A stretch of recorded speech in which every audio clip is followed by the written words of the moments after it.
All right, talked about the Rose Bowl yesterday, Alabama and Michigan. We're going to do some initial thoughts on the Sugar Bowl today, Texas and Washington. Texas is about a 4-point favorite in the early line right now. I say early line because the game is still, 3.5 weeks away or 4 weeks away, whatever it is. So the line could go up, could go down, could stay the same, whatever over the next 3.5 weeks. But right now, initial lines you're seeing Texas about a 4-point favorite. I think this is going to be a great game. To me, it's sort of the exact opposite of the Rose Bowl. I mean, I think the Rose Bowl is going to be a great game too. I think both the playoff games are going to be close. But we talked yesterday in the Rose Bowl about lines of scrimmage and defense and ground game and controlling the clock and that sort of thing, slow tempos offensively. Not the case here in the Sugar Bowl with Texas and Washington. You're talking about two elite level passers of the football in Quinn Ewers and Michael Penix. And how many NFL wide receivers are in this game? 5. Texas has 2 or 3. Washington's got a couple. And of course, high-end quarterback play here from both teams. And some questionable, at times, defensive play from both of these teams, particularly in the back end, particularly with Texas. Texas secondary.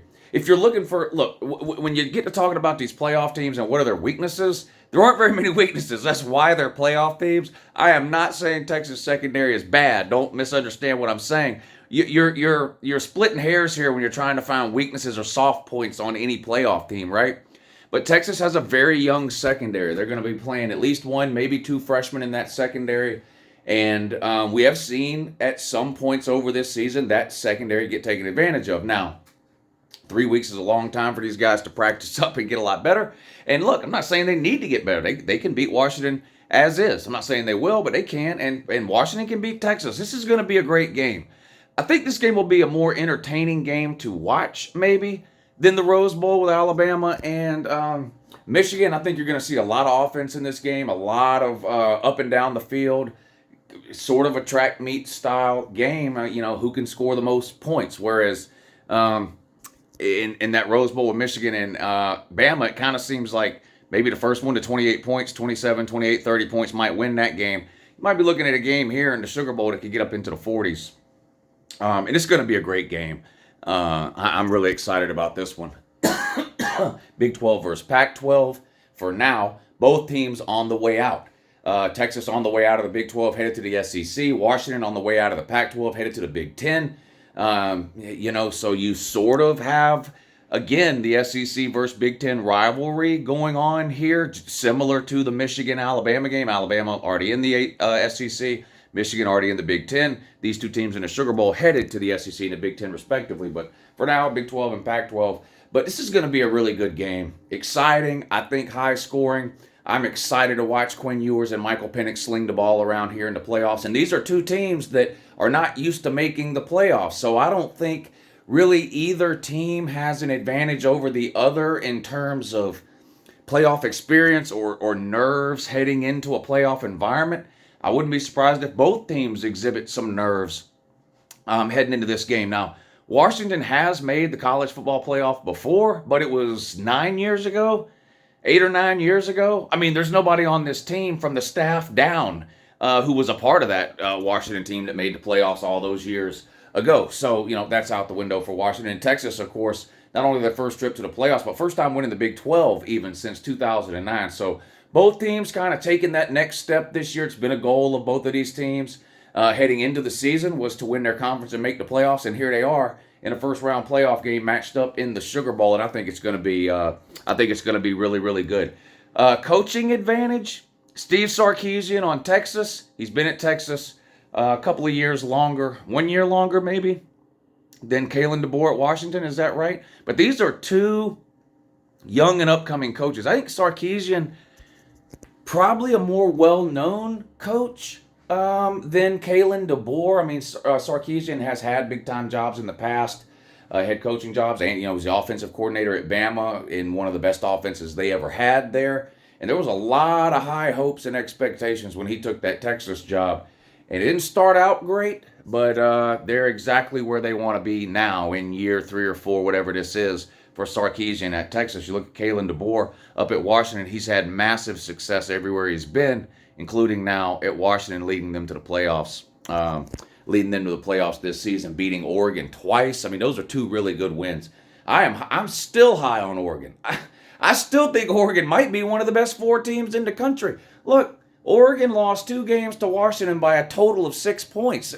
So I still think Oregon's really, really good. I mean, you could say that about a lot of teams that didn't quite get in the playoffs, and that doesn't matter. They're not in, and Washington is. But those are 2 really good wins. Texas, of course, had the big win early in the season over Alabama. They did stumble along the way, losing that game to Oklahoma, that rivalry game to Oklahoma. And, even though Oklahoma didn't get a ton of media attention this season, at least it feels like to me, they quietly had a really good year and were a pretty good team. I mean, they ended up 10-2, right? Oklahoma had a massive improvement over last year, so I wouldn't describe Texas' loss to Oklahoma as a bad loss. Obviously, when you're a Texas fan, you don't ever want to lose to Oklahoma. That's your rivalry game, and you want to win that every single year, whether you're a playoff team or whether you're a 3 or 4 win team. You want one of your wins to be over Oklahoma, and I get that, and it sucks for you that you lost it, but it's not what you would consider to be a bad or a terrible loss, I don't think, right? And Washington undefeated with the 2 wins over Oregon and a string of wins really over some pretty good Pac-12 teams. I think Washington has played the tougher schedule. I think they are more kind of battle-tested. Texas, you could say, has played the toughest game of the 2 at Bama. But overall, full length of the schedule, I think Washington has kind of been through it a little bit more than Texas. Don't know what that means or if it means anything at all heading into this game. Another interesting aspect of this game that probably is not going to get talked about a lot is going to be the running game from both of these teams.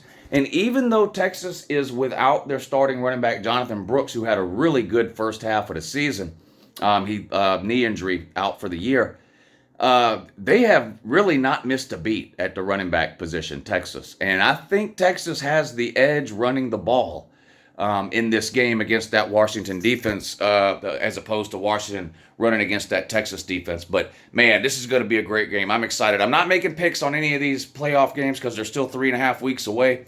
Told you yesterday my early kind of leaning towards Bama maybe in that Bama-Michigan game. Kind of leaning Texas here in the Texas-Washington game. But, man, I've picked against Washington several times this year. They're kind of like TCU. Now, I think they're a much better team than TCU, so don't misunderstand what I'm saying. I think Washington this year is a much better team than TCU last year, so that's not what I mean. What I mean is it just seems like they find a way to keep winning games. Like, people have wrote Washington off, and they just keep winning. They lost to Oregon, and a lot of people, myself included, said, hey, congratulations, you beat Oregon. I still think Oregon's better. All Washington did was turn around 6 weeks later and beat Oregon again in convincing fashion, really. There was no doubt that second time. So they find a way to win. And this is going to be a great game. I am slightly leaning Texas. Again, that's not my official pick on the game. I'll do that probably the week leading up to the game. But we got plenty of time to break these games down. So I figured I'd start off with a Rose Bowl sort of preview yesterday, Sugar Bowl preview today. And going to keep on rolling the rest of this week and into the weekend with some of the other New Year's Six Bowls. And then there's a bunch of interesting non-New Year's Six Bowls too. I know a lot of you kind of have written off the bowl season as meaningless and irrelevant, and maybe in the grand scheme of things, the games themselves are kind of meaningless and irrelevant in terms of what it means, either for the present or the future, but I still enjoy watching a lot of these bowl games, especially when they give us interesting matchups or reasons to watch. And I think there's several bowl games that fit that criteria. And so we're going to do a series of videos like the 2 I've done yesterday and today for the playoff games about, of course, all the New Year's Six games and several of these bowl matchups that I think are pretty good. But what do y'all think down below? What are y'all initial thoughts? Texas or Washington? Which way are you leaning? Let me know in the comments down below. Have a good morning.